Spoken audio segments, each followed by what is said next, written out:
最高級の紅茶がまた入りましたわよ、カズマさん。セイクイックエクソシズム。これに脱皮。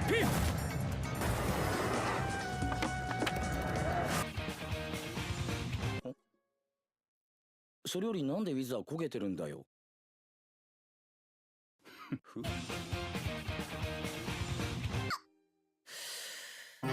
俺じゃんけんで負けたことねえから。おかしいわおかしいわよ。ずるしたわね。お願いもう一回だけ。本当。 Hey everybody, it's Tripl-L, and now let's talk about Konosuba. I think it's episode 8. I think we're at episode 8. I'd assume we're at episode 8. Anyway, Konosuba, not the point. This was a pretty fun little episode, just talking about the structure in of itself. The episode was really all over the place. When you look at other episodes, you could argue that they are way more focused. In this episode, there are quite a few distinct scenes.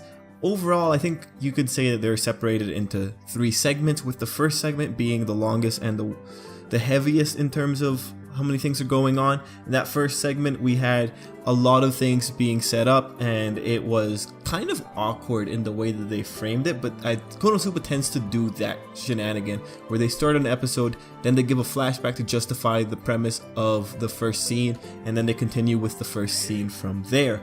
In this case, we had the not the T flashback, we just had the T segment, which I'll talk about in a bit, and then we had the flashback to justify the T segment where we got to see good old Veneer. I love Veneer, so I'm pretty happy with that segment. From there we went back to the T segment and just finishing it up, rounding it off, and from there we get the segue into what should probably be the next arc, that is going to the Hot Springs City. So I'm going to call that the first segment of the episode, and it takes up half of the episode. The next 2 segments were just about kind of equal. They were probably about 4 minutes each to round out the episode. With that first segment though, it was interesting. The whole thing with Aqua and Kazuma just sitting there pretending like they're rich people. You know, I don't think it was that funny for me personally, but it was still kind of entertaining to watch, and it was just the pacing for that scene was just weird, especially when you have Megumin there and she's complaining while Kazuma and Aqua are just on a really chill level.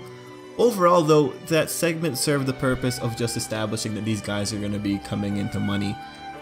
Whether or not they can maintain that money or whether or not they get back in the city to collect that money will be the question. But still, 300 million, that's a lot of money.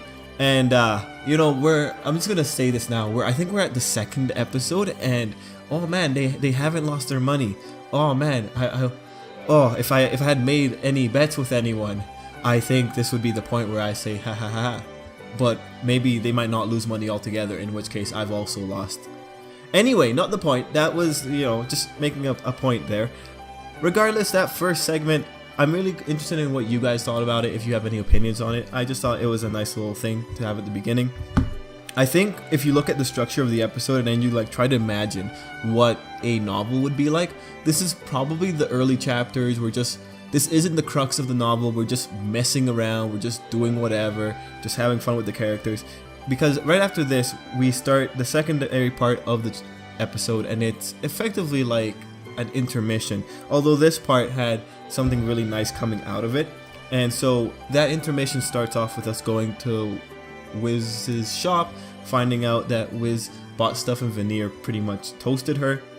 And then it segues over into the whole wagon segment.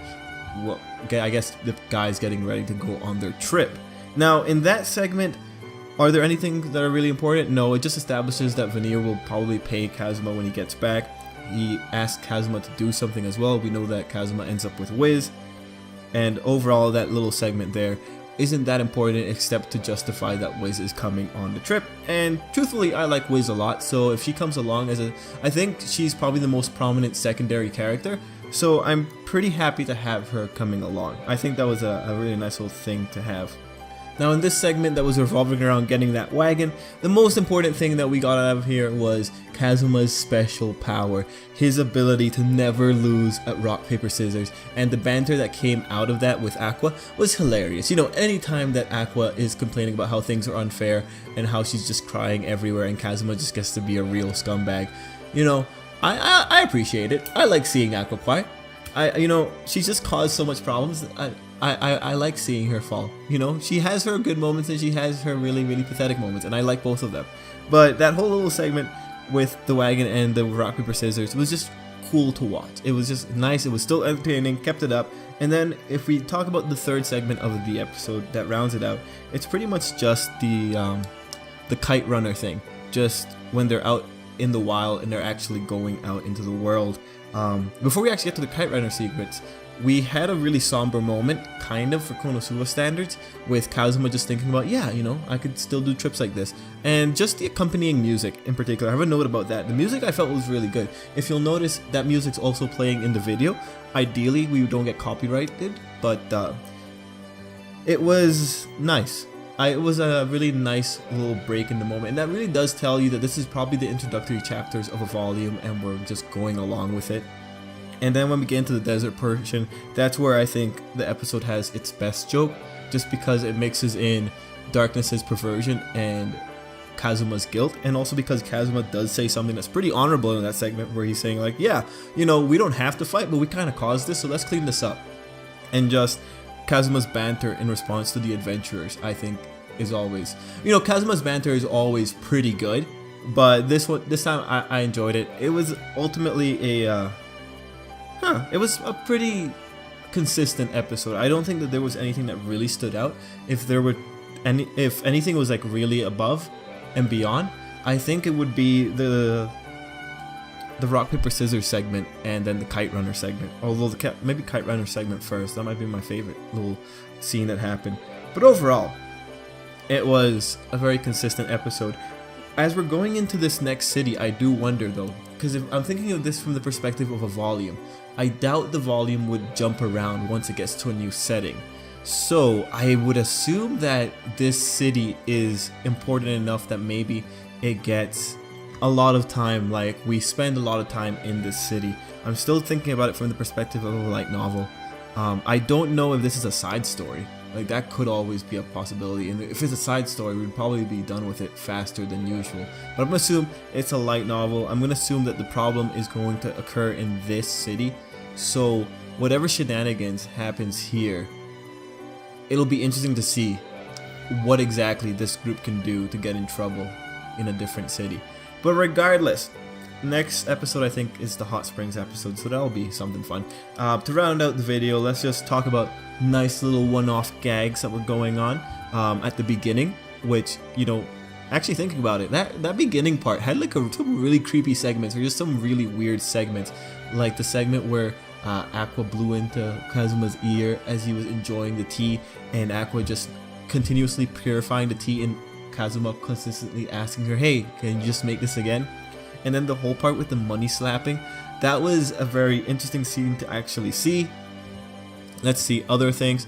You know, overall it was good. Like, you know, Darkness had a little bit of a comment about Kazuma's descent into scumbaggery. I'm always happy to see Darkness coming around to Kazuma and realizing that this is the man for her. Also, the cat was playing with Wiz's boobs. That was something. We spent like about 5 seconds on that. They really knew what they were going to spend that money on. We were just there for a little while. Let's see, other things? No, that's pretty much it. I don't feel that great having to end this with Wiz's boobs, but okay, yeah, guys, that's pretty much it. You know, fun episode of Konosuba. Let me know what you thought of it, and I think I'll end it there. So yeah, guys, next episode will be fun. So till next time, have a good day.